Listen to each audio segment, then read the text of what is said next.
ভাইরা আমার, তরুণরা আজকাল আমরা যারা ফেসবুক প্রজন্ম আছি, ফেসবুক প্রজন্ম, ইউটিউব প্রজন্ম, টিকটক প্রজন্ম, টুইটার প্রজন্ম, ইনস্টাগ্রাম প্রজন্ম, যে প্রজন্ম হাতে আজকাল প্রচুর পরিমাণে সোশ্যাল মিডিয়া, এই সোশ্যাল মিডিয়া প্রজন্মের লোকদের জন্য, তরুণদের জন্য ভালো কাজ করার যেরকম অপার সম্ভাবনা আছে, আল্লাহর কাঠগড়ার আসামি হওয়ার ভয়ও অনেক আছে। কারণ ফেসবুক, ইউটিউব এবং এই সমস্ত সোশ্যাল মিডিয়াগুলো আমাদের যুবক ভাইরা যারা আছেন, আপনাদেরকে বিশেষভাবে বলছি, আপনাদের অনেকের জন্য এগুলো হয়ে গেছে নিছক বিনোদনের একটা প্ল্যাটফর্ম। কিভাবে মজা করবেন, কিভাবে রসিকতা করবেন, কিভাবে আনন্দ বিনোদন করবেন, এই হলো চিন্তা।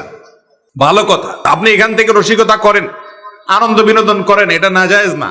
কিন্তু আপনার রসিকতা করতে গিয়ে যদি অন্য কোনো মানুষকে আক্রমণ করেন, কারোর চরিত্র হনন করেন, কারোর অধিকার নষ্ট করেন, তাহলে শরীয়তের দৃষ্টিকোণ থেকে আপনি অপরাধী হয়ে গেলেন। আমরা অনেকে, বিশেষ করে যারা ফেসবুক ইত্যাদিতে সোশ্যাল মিডিয়াতে অনেক বেশি সক্রিয়, এই লোকগুলোকে দেখা যায় তারা এই ব্যাপারে তাদের কোনো বাজ বিচার নাই, এই ব্যাপারে তাদের কোনো সেন্স নাই, হুঁশ নাই, মাথা কাজ করে না, তারা টেরই পায় না যে তাদের নিজের অজান্তে তারা কাবিরা গুনাহ করে ফেলছে।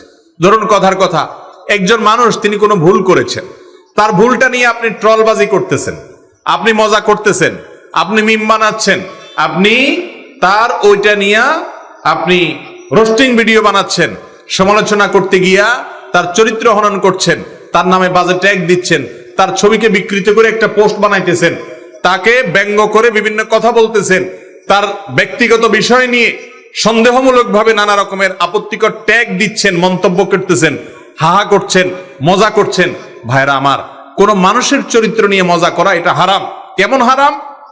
কোন মানুষকে, নিরপরাধ মানুষকে হত্যা করা যেরকম হারাম, কাউকে নিয়ে এরকম হাসি ঠাট্টা মজা করা, অপমান করা, তুচ্ছ তাচ্ছিল্য করা, অসম্মান করা, তার মর্যাদা হানি করা, এরকম হারাম এবং গুনাহের কথা। এটা আমার কথা না, নবী করিম সাল্লাল্লাহু আলাইহি সাল্লাম বিদায় হজের ভাষণে বলেছেন, আজকের দিনটা যেরকম সম্মানিত, আজকের এই জায়গাটা যেরকম সম্মানিত, এই মাসটা যেরকম সম্মানিত, আরাফার ময়দানে দাঁড়িয়ে তিনি বলেছিলেন, ঠিক একই রকম তোমাদের প্রত্যেকের রক্ত এরকম সম্মানিত, একজন আরেকজনের রক্ত ঝরাতে পারবে না। তোমাদের প্রত্যেকের মর্যাদা, ইজ্জত, সম্মান এরকম সম্মানিত, কারোর ইজ্জত নষ্ট করা যাবে না। অতএব কোন মুসলমানের ইজ্জত যদি আপনি নষ্ট করেন, ফেসবুকে একজনকে নিয়ে ট্রল করতেছেন, সব বন্ধু মিলে, সব দোস্ত মিলে, হয়তো বেচারা ভুল করেছে, ভুল করলে তার গঠনমূলক সমালোচনা অবশ্যই করতে পারেন। বিশেষ করে বয়সে যারা তরুণ, তাদের কাছে মনে হয় এইরকম পাগলামি ছাগলামি করা, এরকম উল্টাপাল্টা করা, এটা বোধহয় আমাদের রাইট। ভাইরা আমার, মানবিক মূল্যবোধ আজকাল হারিয়ে গেছে। একজন 12, 14, 16 বছরের কিশোর কিংবা 17, 18 বছরের তরুণ, তার কাছে বয়সে তার বাপের সমান অথবা তার চাইতে হয়তো বড়, এরকম মানুষকে নিয়েও অনেক বাজে মন্তব্য আমরা করছি। সবচেয়ে লজ্জা লাগে যখন ইসলামের নাম দিয়া, ইসলামের লেবাস পরে ফেসবুক ইত্যাদিতে দেখা যায় কথার কথা কোন নায়িকা, তিনি হারামে লিপ্ত, অশ্লীলতায় ডুবে আছেন, সমাজের অনেকের নষ্টের কারণ হয়ে আছেন, তাই বলে তাকে নিয়ে আপনি বাজে মন্তব্য করলেন, তার মনে আঘাত দিয়ে অযথা তাকে খোঁচাখুচি করলেন এবং গালিগালাজ করলেন। আপনি মনে করতেছেন আপনি ইসলামের খেদমত করতেছেন, অথচ এগুলো ইসলামের খেদমত হতে। আপনি গঠনমূলক সমালোচনা করেন, আপনি তাকে নসিহত উপদেশ করেন, কিন্তু সেটা আপনি করছেন না। তরুণরা এবং আমাদের বয়সে যারা কিশোররা আছে, এদেরকে আমরা উস্কে দিচ্ছি। কিরকম উস্কে দিচ্ছি? তাদেরকে আমরা ভোগবাদী করে তুলছি।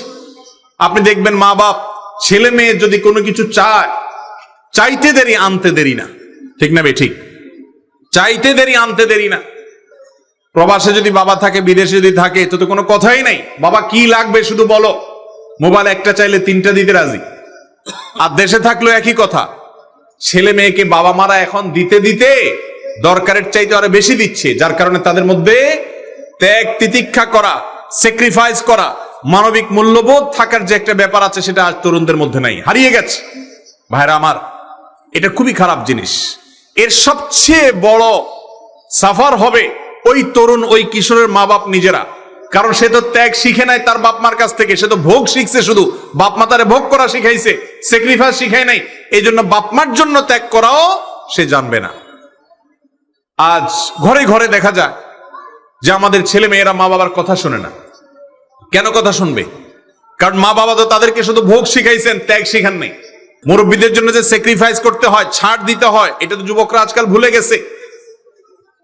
আমাদের বাংলাদেশের মানুষের যে ঐতিহ্য ছিল, মুসলমান হোক আর হিন্দু হোক, সব ধর্মের মানুষের একটা কমন ঐতিহ্য ছিল যে বয়সে ছোটরা বয়সে বড়দেরকে মর্যাদা দিত। কিন্তু আজ ফেসবুক প্রজন্মের মধ্যে এই জিনিসটা দেখা যায় না। এবং ফেসবুকে যে ট্রলবাজি, কে কাকে নিয়ে ট্রল করছে, লোকটা কে, আর যেই হোক না কেন একজন মুসলমান, একজন মানুষ, তার মর্যাদাহানি আমি করতে পারি না, কিন্তু শয়তান আমাদেরকে দিয়ে করাচ্ছে। অনেক সময় দেখবেন যার সাথে আপনার মনের মিল নেই, আপনি হয়তো এক গ্রুপের ইসলামে দল করেন, আরেক গ্রুপের ইসলামে কোন একটা গ্রুপের সমর্থক বা নেতা তার ছবিরে ব্যঙ্গ করে, তার নামে কটূক্তি করে, তাকে নিয়ে হাসাহাসি করে আপনি মনে করতেছেন আপনি দিনের খেদমত করছেন। এই লোকগুলোর সম্পর্কে আল্লাহ বলেছেন যে কুল হাল নুনাব্বিউকুম বিল আখসারিনা আমালা, আমি কি তোমাদেরকে বলে দিব এমন লোকদের কথা যারা অনেক কষ্ট করতেছে এবং এই কষ্ট করে তারা আল্লাহর কাছে কোনো পুরস্কার পাবে না।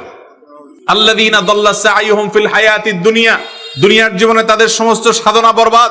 ওয়াহুম ইয়াহসাবুনা আন্নাহুম ইহসিনুনা সুনআ, অথচ তারা মনে করতে তারা সওয়াবের কাজ করতেছে, ইসলামের কাজ মনে করে, সেবা মনে করে। আল্লাহকে খুশি করার জন্য একজন নায়িকাকে গালি দিলেন ফেসবুকে, সওয়াব হবে না গুনাহ হবে? একজন খারাপ মানুষ দুর্নীতিবাজ ধরা পড়ছে, সে দুর্নীতি করে, ঠিক আছে, তার দুর্নীতির বিরুদ্ধে আপনি প্রতিবাদ করেন, সামাজিক প্রতিরোধ, সামাজিক আন্দোলন, সামাজিক সচেতনতা গড়ে তোলেন, সবই ঠিক আছে, কিন্তু তার বাপ মা তুলে একটা গালি দিলেন, সওয়াব হবে না গুনাহ হবে? তো এইরকম মনে করতেছেন আপনি অন্যায়ের বিরুদ্ধে অবস্থান নিয়েছেন, কিন্তু অন্যায়ের বিরুদ্ধে অন্যায় কোন নিয়ম অবলম্বন করে যদি আপনি অবস্থান গ্রহণ করেন, তাহলে সওয়াবের পরিবর্তে উল্টা কি হবে? গুনাহ হবে। বিধায় যারা ফেসবুক এবং সোশ্যাল মিডিয়াতে অ্যাক্টিভ, করজোর করে আপনাদের কাছে অনুরোধ করি ভাইরা, বিশেষ করে তরুণরা, আল্লাহর ওয়াস্তে হিয়ালিপনা করবেন না, পাগলামো করবেন না। আপনি হাসি রসিকতা করেন, কিন্তু অন্যের চরিত্র নিয়ে ছিনিমিনি খেলতে যাবেন না। কাউকে নিয়ে মন্তব্য করার আগে 10 বার ভাববেন। এই মন্তব্য হয় মিজানে নেকামলের পাল্লায় উঠবে, না হয় বদামলের পাল্লায় উঠবে, দুইটার মধ্যে তৃতীয়টা হওয়ার কোনো সম্ভাবনা নাই। অতএব আপনার প্রতিটা মন্তব্য, আপনার প্রতিটা পোস্ট, আপনার প্রতিটা শেয়ার, এটাকে ভেবে চিন্তে করবেন। আপনি হাসি রসিকতা করেন, কিন্তু সেটা অন্যের অধিকার নষ্ট করে নয়, কারণ ইজ্জত নিয়ে ছিনিমিনি খেলা নয়। আল্লাহ তাআলা আমাদেরকে বুঝার তৌফিক দান করুন।